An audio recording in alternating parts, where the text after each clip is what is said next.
vous en êtes témoin. Nous pouvons dire que c'est une parfaite réussite dans la mesure où l'ensemble des responsables du Parti socialiste qui ont cheminé avec le camarade secrétaire général, défunt secrétaire général Ousmane Tanor Dieng, très regretté, les responsables des 4 coordinations, les responsables des femmes, les responsables des jeunes, tous les militants, sympathisants et responsables du Parti socialiste sont réunis ici. Ça, c'est déjà la preuve que c'est un succès. Et vous savez aussi que l'événement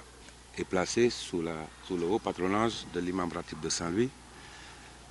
qui est également un motif de satisfaction et de succès pour nous,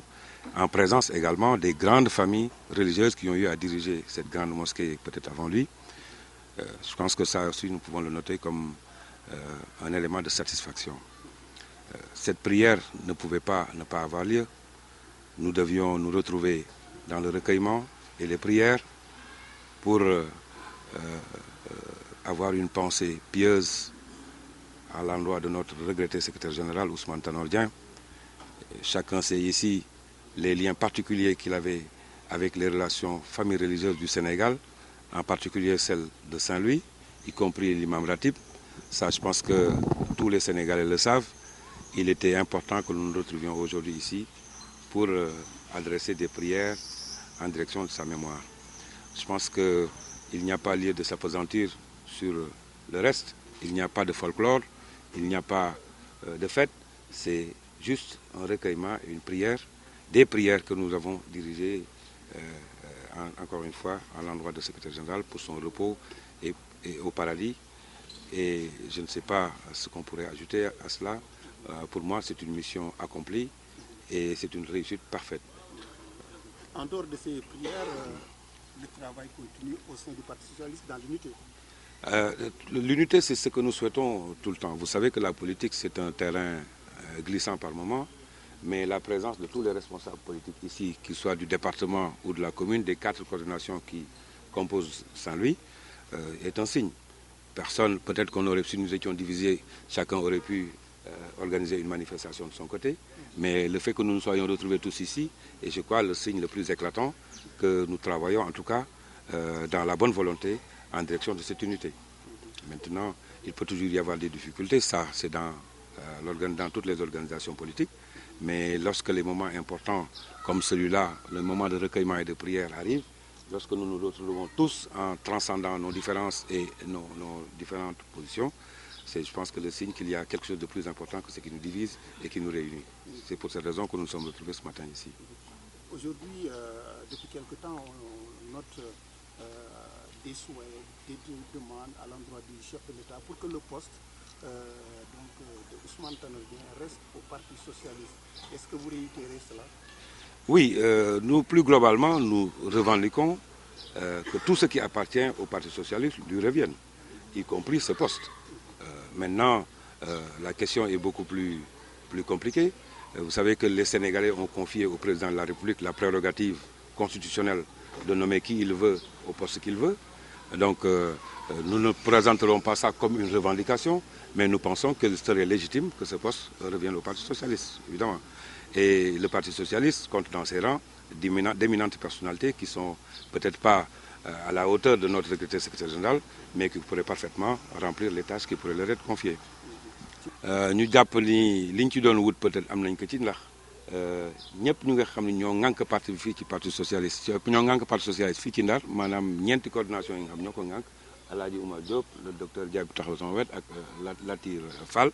ñu nga xam ne ñooy responsable Parti socialiste yi ak responsable jeunesse socialiste yi responsable des jeunes filles yi présidente yi ñoom ñëpp dajal nañ fi tey loolu déjà mën nañ jàpp ni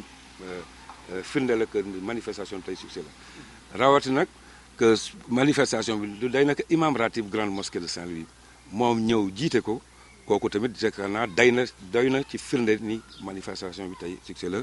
surtout que su fekkente nag dafa am ñu mu àndal ñu nga xam ni ñu ngi bokk ci famille religieuse yi gën a mag fii am na sax ñi nga xam ni seen ay waajur jiite nañu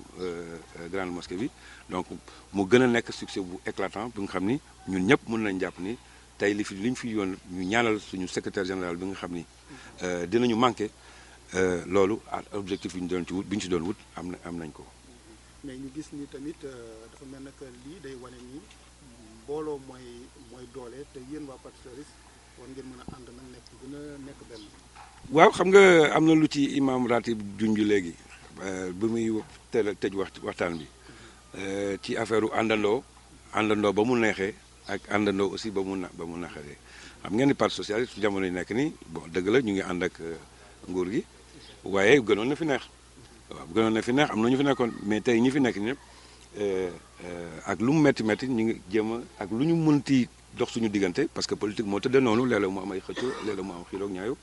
mais bu demee ba nga xam dëgg moo des dañuy toujours parti socialiste dañuy dajalewaat àndandoo xàccandoo dóorandoo loolu mooy li fi amaat tey ci suba donc mënuñu lu di ko rafetlu. ñu gis ni poste bi nga xam ne moom la kii di Ousmane Tanor Dieng yore woon doon na loo xam ni bëgg-bëggu responsable yu bëri yu parti socialiste pour que ñu delloo leen que loolu lan mooy xalaatu waa Ndar. waaw xam nga parti socialiste dafa ànd ak président de la république jàppale que depuis 2012 te bi muy ànd ak moom ba léegi mosul wax rocc ci waxam mosul jël benn engagement bu mu respecté wul kon jaadu na lépp li nga xam ne cëram la woon ñu delloo ko. waaye nag du kenn réerewul mbir ni président de la république moom la Sénégalais yi fal moom mooy tànn ku ko neex mu takk fa ko neex waaye bu poste socialiste yi jàppee ni poste boobu ñoom lañ ko war a delloo am na fu ñu ko teg parce que Ousmane Tanor Dieng bi nga xam ni moom moo fi nekkoon xëy na du neex wutu ko waaye ci biir parti bi am na fi ay kàngam yu bëri yu nga xam ni yàlla may na leen taxawaay bi nga xam ni bu ñu leen ko dénkee dinañ ko attan loolu moo tax ñu jàpp ni buñ ñu ko joxee tamit dañ fay fekk rek ñu delloo ñu suñu cër la.